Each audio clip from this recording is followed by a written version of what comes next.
Olá, a graça e a paz. Sou o professor Paulo Azaf e esse é o módulo de Cristologia. Hoje nós vamos ver por que Cristo morreu. Esta aula e as duas próximas vão falar sobre a expiação.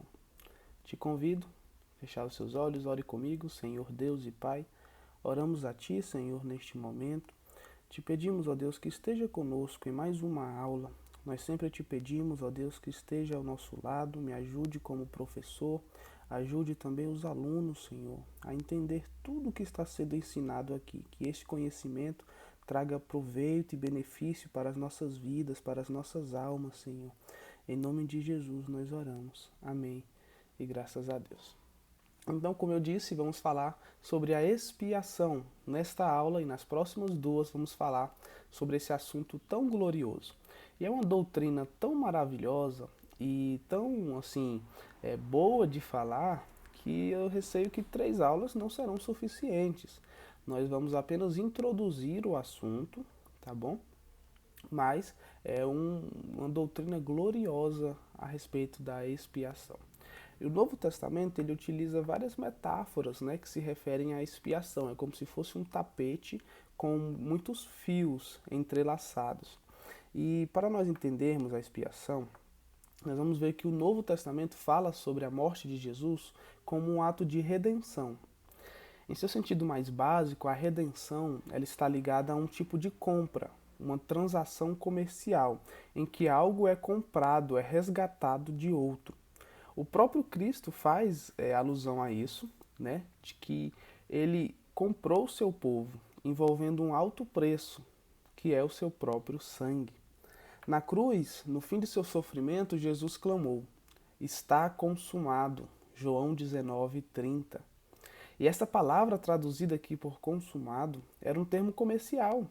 Era usada quando alguém fazia um pagamento final numa série de prestações e faz o pagamento final e então dizia está pago, está consumado, como se desse um carimbo nessa prestação. E relacionado a esse conceito de resgate, de redenção, de expiação, existem vários tipos de teorias, né, que não necessariamente são corretas, pelo contrário. Uma delas, que é bem errada, uma das mais populares, é a de que Cristo pagou um resgate a Satanás. Ou seja, o seu povo estava cativo, estava preso pelo inimigo. Então, assim como uma pessoa paga um resgate a um sequestrador, Cristo pagou um resgate a Satanás, ao príncipe deste mundo que tinha o povo como refém. No entanto, essa teoria, ela dá a Satanás mais poder e autoridade do que realmente ele tem. Na verdade, Cristo pagou um resgate sim, mas não a Satanás, ao próprio Deus. Deus iria punir os pecadores. Mas aqueles a quem Jesus comprou, aqueles a quem Jesus derramou sangue, foram perdoados. A sua dívida foi paga. A humanidade tem uma dívida para com Deus e Jesus pagou na cruz pelo seu povo.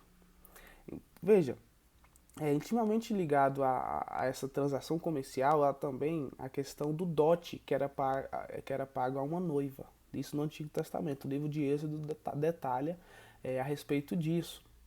O preço que era pago para uma noiva, para ter a aprovação de casar. O noivo demonstrava ao pai que tinha condição de tanto de cuidar da filha, como também dos futuros filhos que eles teriam. Ele tem condição de pagar isso. Portanto, o significado teológico é que Cristo comprou a sua noiva. Cristo pagou o dote da sua noiva, que é a igreja.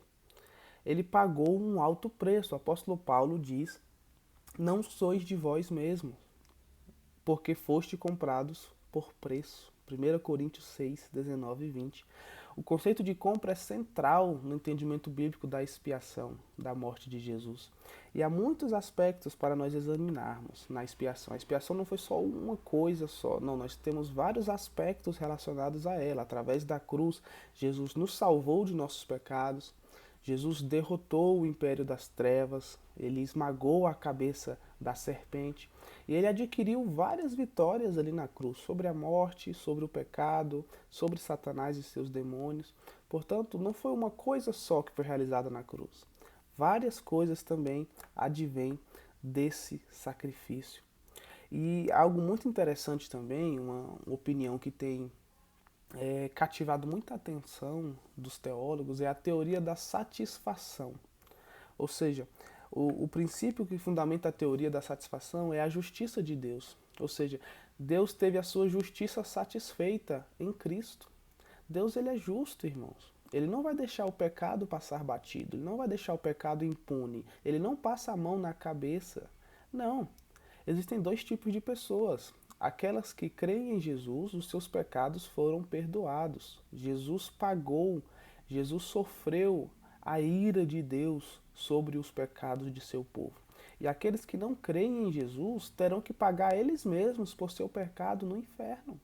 Eles mesmos terão que pagar por seus pecados eternamente. Mas aqueles que creem em Jesus já foi pago. Jesus já pagou um alto preço, seu sangue em nosso lugar. Portanto, quando nós vemos sobre a justiça de Deus, não é que Deus é um Deus rancoroso, um Deus mau, mas a sua justiça está ligada à sua retidão. Ele é reto e também está ligado à sua bondade. Ele é bom, por isso ele é justo. Retidão e justiça são distintos na Bíblia, mas nunca separados, porque a justiça é um elemento da retidão e também é um elemento da bondade de Deus. Para muitos, um Deus bom não exigiria punição pelo pecado, mas pelo contrário, a redenção, a obra de Cristo na cruz mostra o amor de Deus e a sua justiça.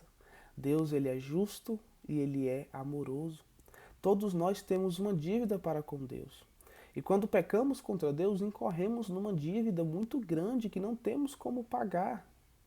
Se pecarmos pelo menos uma vez, nos tornamos devedores de uma dívida muito grande.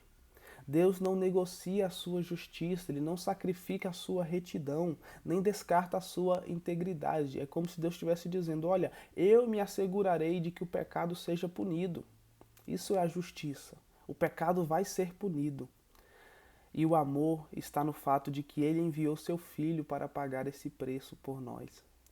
O amor é porque esse pecado ele vai ser punido, mas não por nós. Jesus Cristo sofreu a punição. A misericórdia da cruz é vista no fato de que Deus aceitou o pagamento de Jesus por seu povo.